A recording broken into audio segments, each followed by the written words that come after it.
Hey, everybody. Thank you so much for joining us today. Welcome to Love How Deep. Today, we are going to talk about applying God's Word to your marriage. I'm excited about this one. Yes, and it's important too. Yeah. Yes. Along with being excited, it's important. Well, this is very important. What does God's Word say? We're going to take a little deep dive into some verses and then maybe explore what this means for your marriage. Mm-hmm. So yeah, and these are three verses I think that have a great deal of meaning for both of us. Absolutely. Either individually or for us as a couple. Yeah. So I'm excited just like you are. Yeah. So yeah.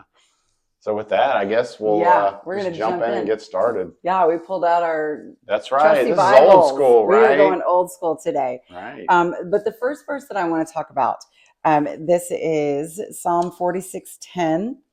And it says, "Be still and know that I am God. I will be exalted among the nations. I will be exalted in the earth." And I think that when I read that first part, "Be still and know that I am God," that's a command.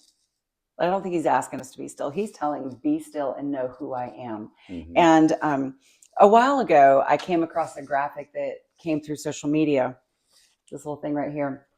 And someone had taken the kind of the three phrases in this verse, be still. What does that mean? I mean, like with our children, we tell them be still because they're just wiggling and, just squirming all over the place. We physically want them to be still. But this, I really feel like God is wanting us to take it a step deeper. So what does be still mean? Quiet your mind. Mm-hmm. Stop talking.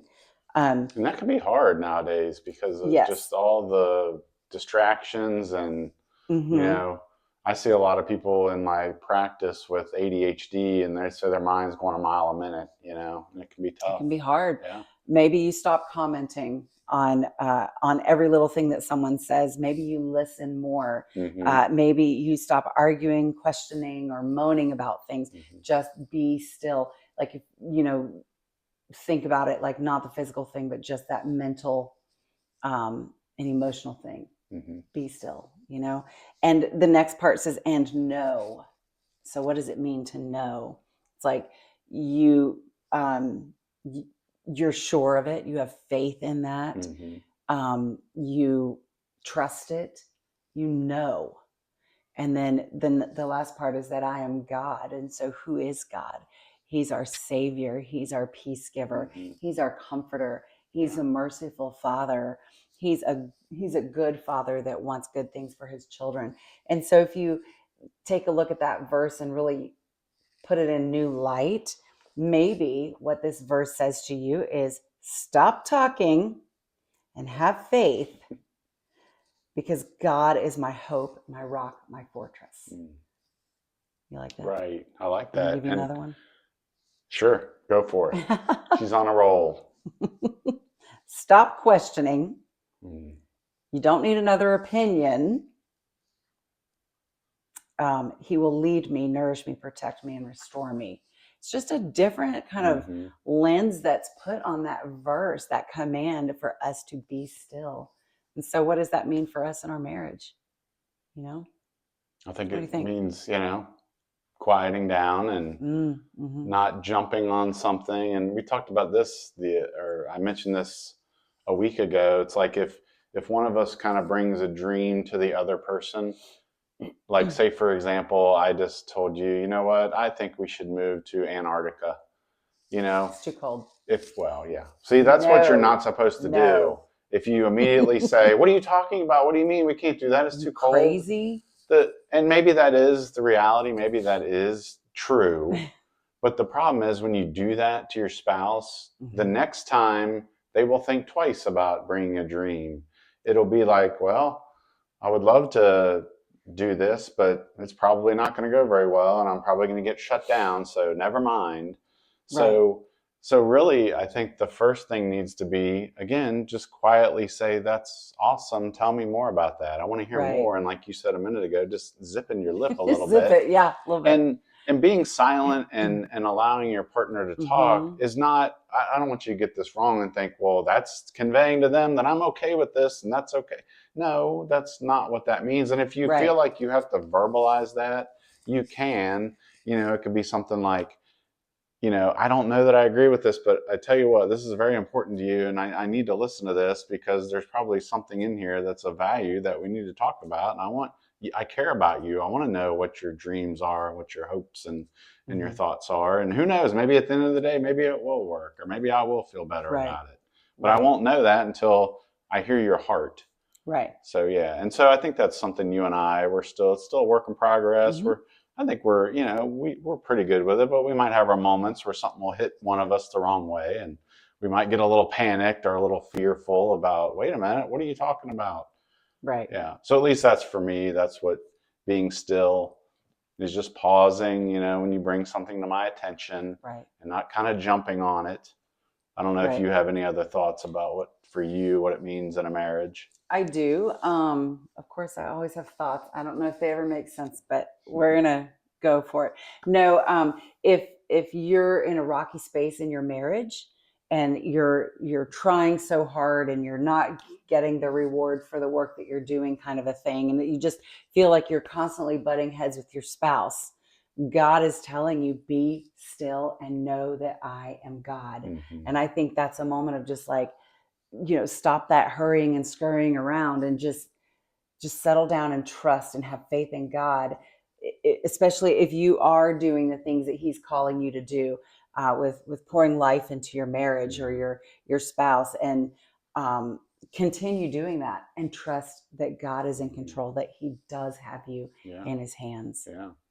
And I mean, you've already kind of said it a lot, but the second part of that, knowing God, like, I love how he doesn't just say, be still because I am God.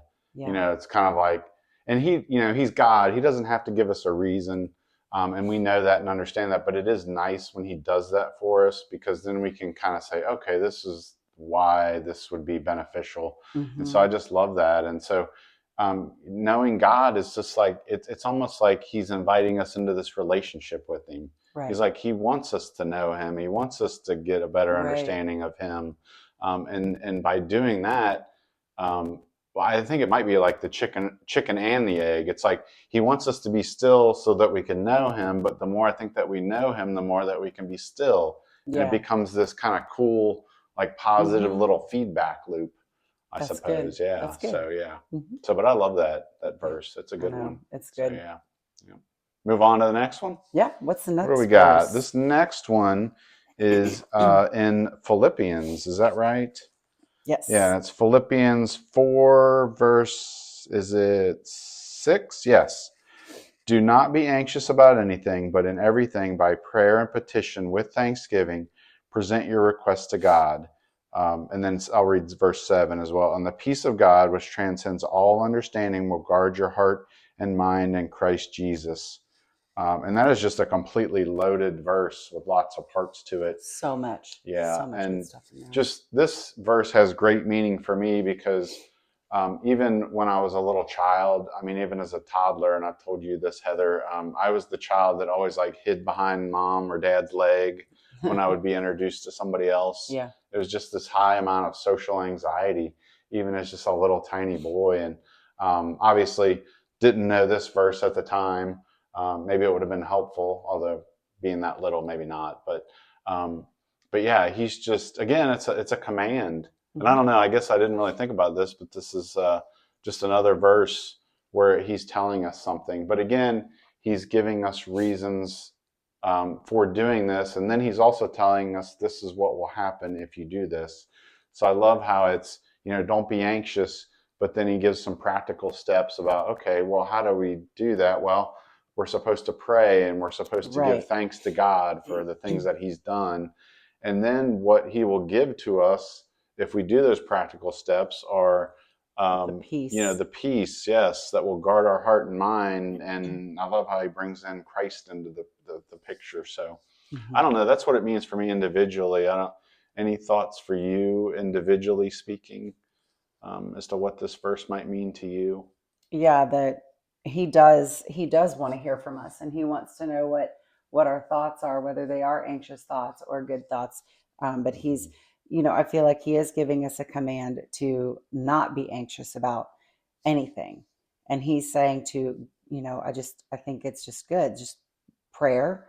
He wants us to pray to him. He Mm-hmm. wants us to tell him what it is that we are needing. He wants us to be thankful. He wants that from Mm-hmm. us. And then Yeah. he's gonna, like, I've had moments in my life where I couldn't explain the peace that I had, but I had it, and it was in the midst of a terror, I think, Mm-hmm. a terror, and I had peace Mm-hmm. from God. Yeah. And that's like an incredibly powerful thing to experience. I've experienced that too at some points in my life, where it's like you got this tornado like swirling around, and sometimes we get caught up in it. But other times, and I feel like this is with God's help, is we can like step out of the tornado, and we see the tornado and we're not really affected by it, and that's powerful. And I would love to say, oh my gosh, yeah, I can kind of, that happens for me on a whim. No, I mean, it doesn't. I have to like consciously think about that, about stepping back and recognizing and realizing God is powerful and he's a comforter and he's with me. But yeah, I know for you, that's been big. Some of these moments in your past when just a lot of craziness and chaos and that kind of thing, and he just really kind of took care of you. But I think it was you also just again taking a step back and knowing what's more important. Is it getting sucked up in this situation, or is it staying under the wing of the Most High? So yeah, so that's a good one. I again, I'm kind of, as we're talking, I'm really picking up things about how the first two verses are connected, really. I mean, be still, is Psalm 46:10, and this one is like, do not be anxious. They're very connected with each other. So I'll look forward to hear when we do the third verse, how that one seems to weave in.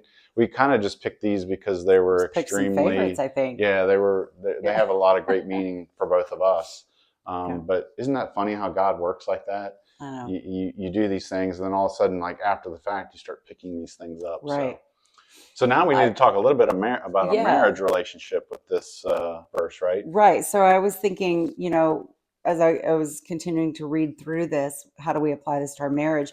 Well, a lot of times we can be very anxious about things that are happening or not happening within our marriage. And again, there's that command from God: do not be anxious about anything, because he knows what's going on, but he still wants you to tell him, God, I'm so hurt over this, and I feel this way, or I feel that way. He wants to know. He wants us to tell him, even though he already knows. He wants us to tell him. He wants to be our comforter, and he wants to hold us in his arms, and he wants to give us that peace. And so if you find yourself, again, like I said in the first verse, in a place where everything is just a swirling tornado in your home, don't be anxious about it. Give it to God. Just lay it at his feet and say, I trust you. I trust you. Give me that peace. When you don't see anything but the mess, God can give you that peace. And he wants to. He wants to. Yeah. And I was just thinking about this, in that I have this tendency to kind of have some fear or some negativity about situations and scenarios that are upcoming.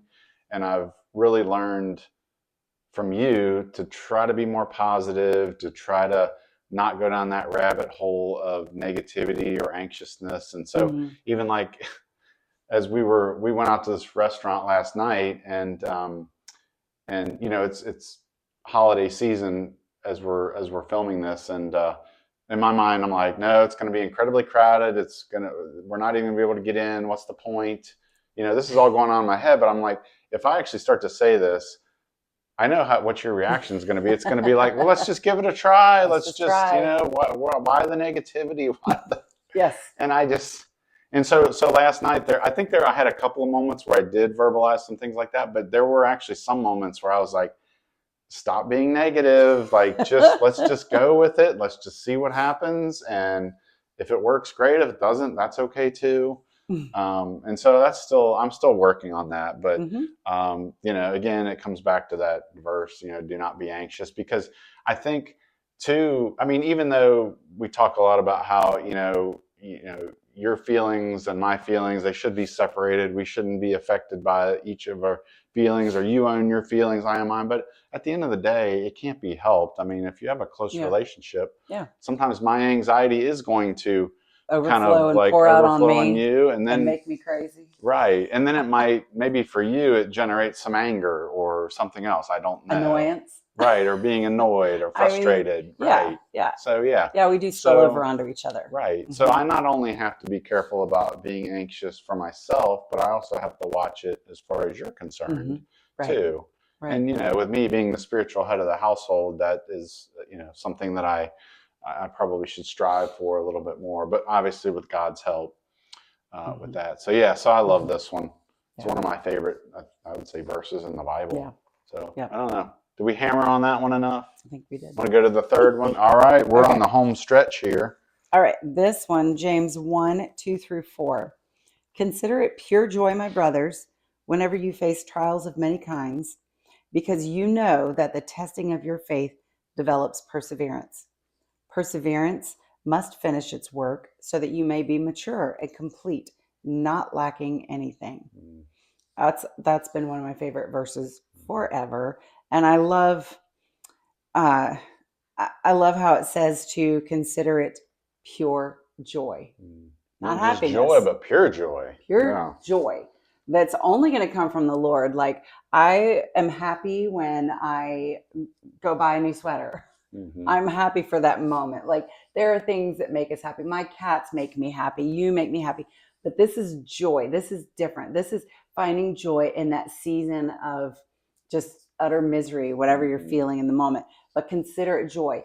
And I think that's kind of like, even though it says consider it pure joy, I still think that's kind of a command.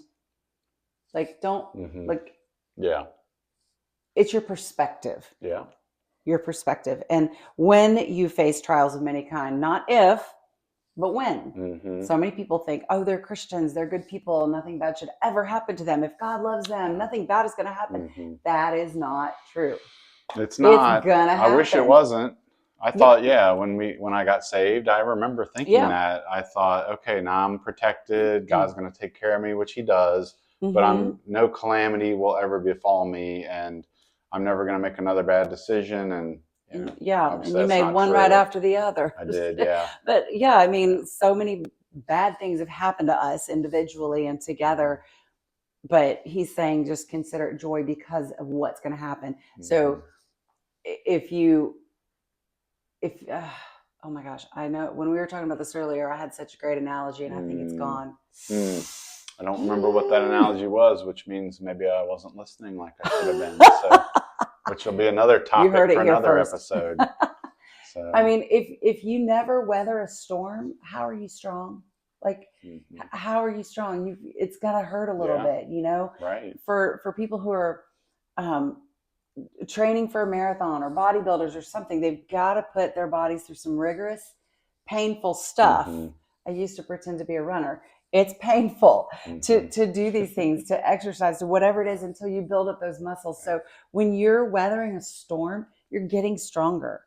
And I think that's what he's telling us here, that, our faith can be tested, but we're going to develop perseverance. We're going to get stronger emotionally, mentally, physically, all of these ways. We're going to become more mature, complete, not lacking anything because of the storms we've been through. And I encourage you to look back at the storms you've been through in your life, and what did you learn from that? And can you learn to take that and apply it to the next storm that you're going through right now?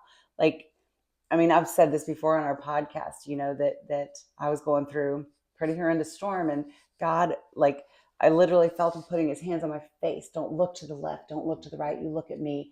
I'm going to take care of you no matter what. And so everything that we have faced since then, I always remember that. That's like my nugget right there. Just look to God. He's going to take care of me. He's going to take care of me. I don't know what the outcome is.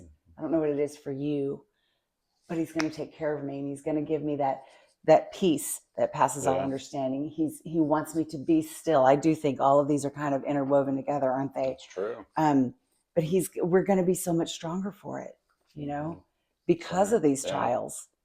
Yeah, and for me individually, I'll never forget. This actually became probably my favorite verse in the Bible because it the Lord brought this one to me when I was going through a situation in the corporate world, kind of when I was ending my time there.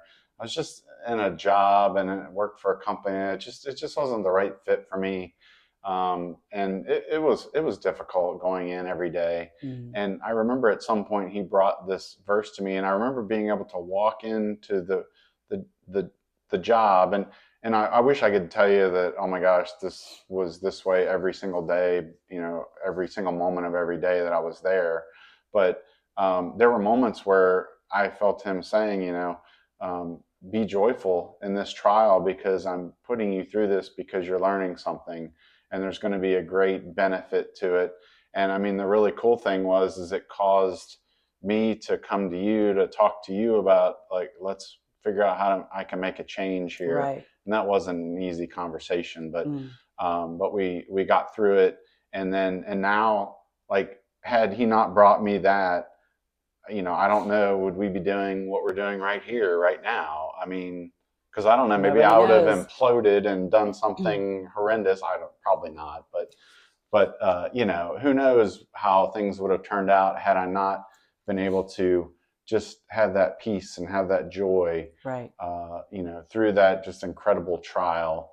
I know, I called you on the phone. I remember one day I was basically in tears because of a difficult conversation I had with my boss, and um, I was just kind of at the end of my rope with everything that was going on, and so just needed to change. But yeah, but that did help me every time I would kind of return back to that verse. Mm-hmm. It helped me individually. So yeah, Right. and so I guess with that, we need to talk about how do we tie this into a marriage relationship. Mm-hmm. Going through trials and considering it pure joy Right. and that kind of thing. And I mean, we, like you said, we've been through a lot of trials together, Yeah. for sure. I mean, I think back to your breast cancer. This was before we were married, Yeah. and we did an awesome episode on that. And I can't remember the number to the episode now, It's okay.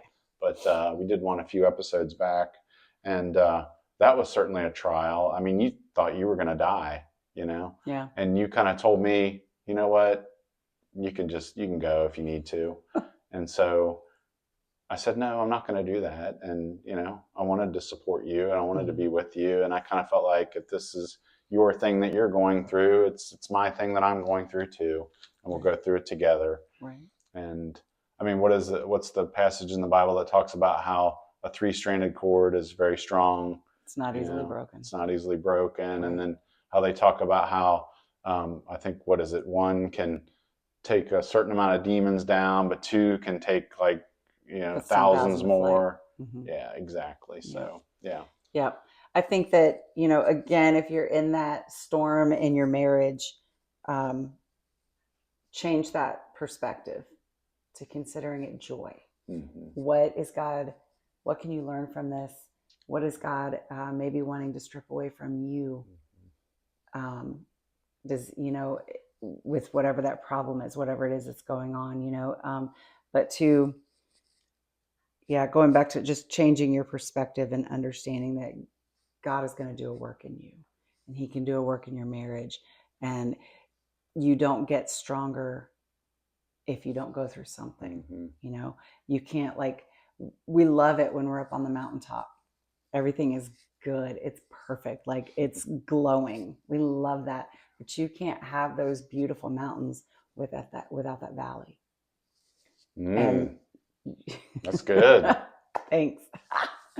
Yeah, you can't have those mountains without the valleys. Mm-hmm. And so, whatever that means for you, might be, like I would keep saying, might be in the valley, but keep drawing close to God, Mm-hmm. and Yeah. asking God, what do you want from me in this moment? Or what do I need to give over to God? What do I need to do?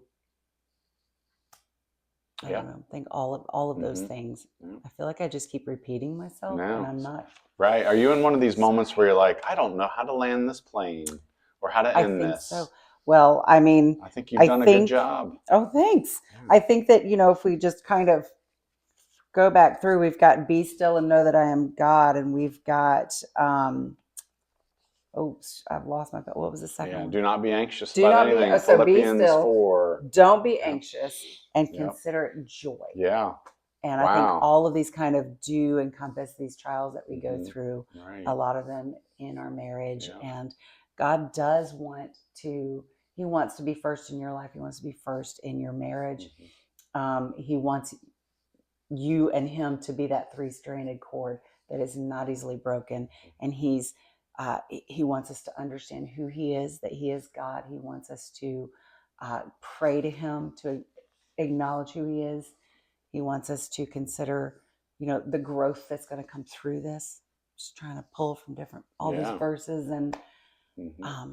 yeah, Good I think stuff. it's. I Yep. think these are good verses to stand on Right. for your marriage Yep. too. Yep. And this is a good book, and I look at it in two ways. It's an amazing self-help book. Everything in this That's that's a good way to put written it. is amazingly self-help. But Yeah. the thing that makes this stand out from any other book in the world is that there's a power in it. There's a power that God. I mean, it's His love letter to us, and He wants us to be filled, and He wants us to know Him and understand Him and have Him live in our heart. And so that's where the real power from this book, where it comes from. So, and we hope that you get that. So, because we've gotten it for sure. And so I think with that, you want to just go and wrap this thing up. But before we do, as I always like to say, got some things to mention to you. Number one, please go to lovehowdeep.com. All kinds of great resources that we've got there to help you in your marriage. And then also make sure that you are subscribing wherever you are listening to this podcast or watching. If you get your podcasts on, like, say, Apple, for example, please subscribe there. And then also, if you're watching this on YouTube, please subscribe to our channel. Got all kinds of great videos that will help you in your marriage. So with that, I think we are done. So another episode in the books. Yeah. All right. Take care until next time.